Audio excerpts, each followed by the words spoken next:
Today we got quite the fight coming your way, with Batman from the Arkhamverse taking on Spider-Man from the PS4 game. Who comes out on top? Let's find out. Eyes up.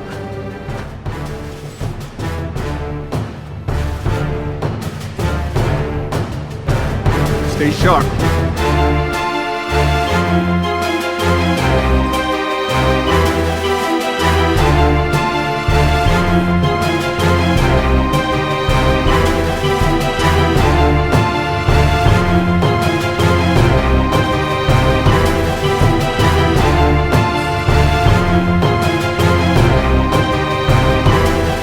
Stay down. Final warning. I could do this all day. When his parents were gunned down in front of him, young Bruce Wayne resolved to rid Gotham City of the criminal element that took their lives. He trained extensively to achieve mental and physical perfection, in addition to mastering martial arts, detective techniques, and criminal psychology. He then became Batman, fighting crime with the aid of specialized gadgets and vehicles. Now Bruce Wayne is still just a human, but man, this version of Batman is definitely physically powerful. He's strong enough to pick up Joker and throw him 30 feet away, crush military-grade metal devices in the palm of his hand, break free from both Solomon Grundy and Bane's grip. Batman has been able to consistently hold up and throw opponents with just one hand. Batman can also land some devastating blows, knocking out Solomon Grundy, ripping apart metal robots with his attacks, and he's constantly seen both flying backwards through the air with his punches and kicks. This version of Batman is also incredibly durable, as the chest piece in his armor is bulletproof. He's fine after being blasted with 2 rockets. He's able to fall 20 stories without taking any damage.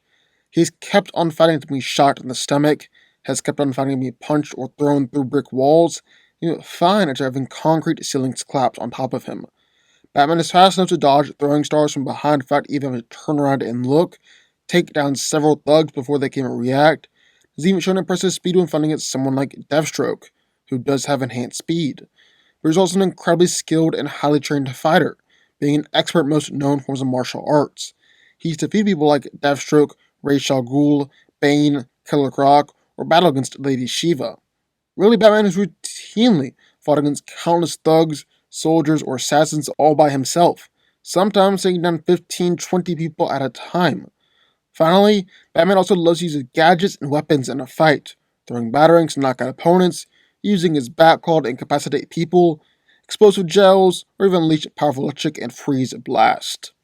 So, as we got in one corner, Batman from the Arkhamverse. But, in the ring, near the corner, straight from the streets of New York City, Spider-Man. Peter Parker was a normal teenager boy until one day he got bitten by a genetically enhanced spider, which gave him superhuman powers. He later decided to become a superhero, protecting the city of New York after avenging the death of his Uncle Ben, under the name of Spider-Man. Being a version of Spider-Man, Peter obviously has all the same powers as any other Spider-Man. He's strong enough to stop a speeding truck, lift up a truck, be able to stop a massive crane from falling for a moment. He's also incredibly durable, as he's been slammed through walls by attacks, just laughed off superhuman punches from the Shocker, also taking punches and blasts from people like Kingpin, Mr. Negative, and Rhino. Then Peter's greatest asset is definitely his speed and his agility. He's able to casually dodge gunfire, even gunfire from multiple shooters or from a minigun. He's dodged rockets, dodged electrical blasts from Electro, and casually maneuvered and dodged attacks from most all attackers, even other superhumans.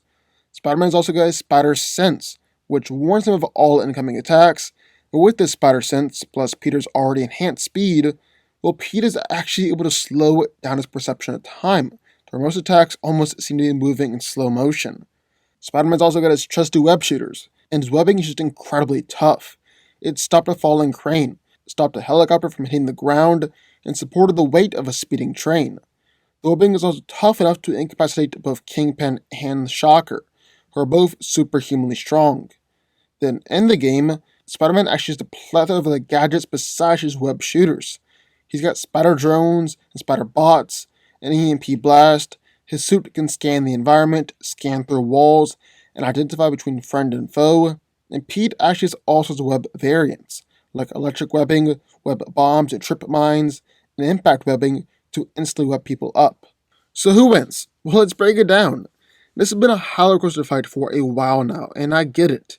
These are arguably two of the best superhero video game series ever made. Plus, Batman vs. Spider-Man is already a popular fight, so it just makes sense to throw these two head to head. But who comes out on top? That's what we're going to find out. The first we need to take a look at here is physicality. Now, Batman is surprisingly strong in the Arkham games, arguably even stronger than his comic book counterpart. He sent Joker flying through the room, can casually tear apart and bend metal, and has even lifted up or moved both Killer Croc and Bane, who weigh 850 pounds to 1,000 pounds respectively. He's also got some serious striking power. Bruce has regularly been able to send people flying up into the air or soaring across the room with his punches and kicks. He would punch apart metal robots and actually elbowed a baseball bat in half. Then Batman definitely has experience going up against and beating superhuman opponents. He's battled against people like Deathstroke and knocked out both Killer Croc and Solomon Grundy. But I gotta give the edge to Spider-Man here, which honestly shouldn't come as any sort of surprise. He's able to stop speeding trucks, lift up trucks, lift up cars, he prevented a helicopter from taking off, and Spider-Man's even momentarily stopped a large crane from falling. He's also able to land some serious punches as well, so he can slam to the ground hard enough to where he can create shockwaves from his impact. But you can argue that is more gameplay mechanics than Spider-Man actually creating visible shockwaves. Same with durability. Batman has kept on fighting through the pain of being shot in the gut. He's taken tremendous falls and walked them off, even falling from a 20-floor skyscraper, and he's been thrown like a football by Bane and punched through a wall, then an additional 20 feet. Batman's endurance is also just remarkable, and each of the Arkham games takes place over the course of a few days, or even a single night. Yet Bruce fights against and beats pretty much every single person in his rogues gallery. But Spider-Man has still got him beat. He too has been tossed through walls, taking hits from both Kingpin and the Shocker, gone up against Rhino and even the entire Sinister Six, taking stabs from Scorpion and being electrocuted by Electro. And Spider-Man is generally able to brush off all these attacks, like when he latched off a punch from Shocker that sent him flying, and a safe door flying backwards across the room. Batman has never taken an attack on that level.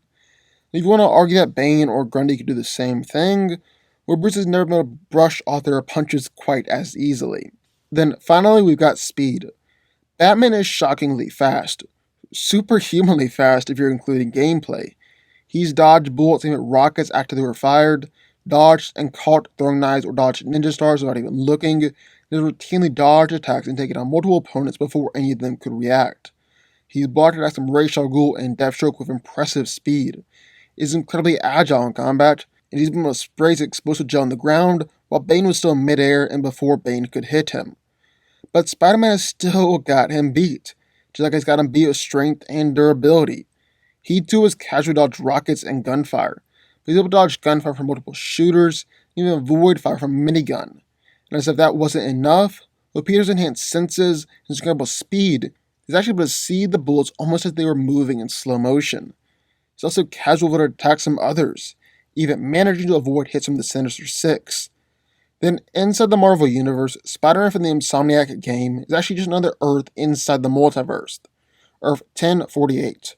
So this version of Spider-Man has actually encountered the superior Spider-Man and traveled across the multiverse, able to battle against Spider-Ock, meaning that PS4 Spider-Man is essentially just as fast and agile as Spider-Man from Earth 616, because superior Spider-Man is just Dr. Octopus and Peter Parker's body.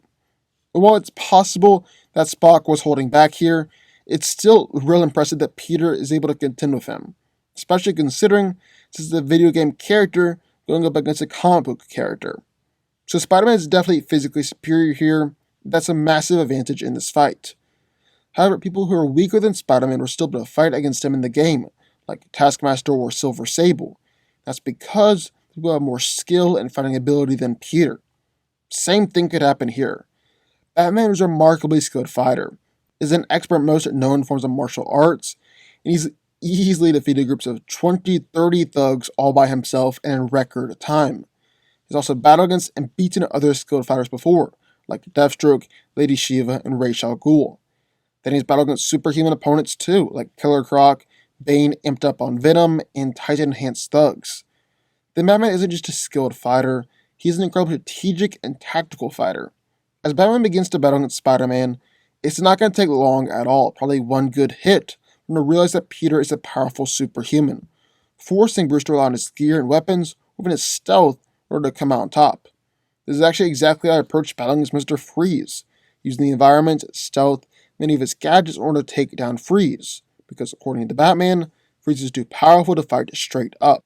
He's got battering capable of knocking people out, reverse battering that kills people from behind, and explosive gel, which can destroy walls and floors that he can quickly use even while in combat. He's got his Bat Claw, which will be used to pull enemies toward him to follow with an attack, even enemies with superhuman speed like Deathstroke.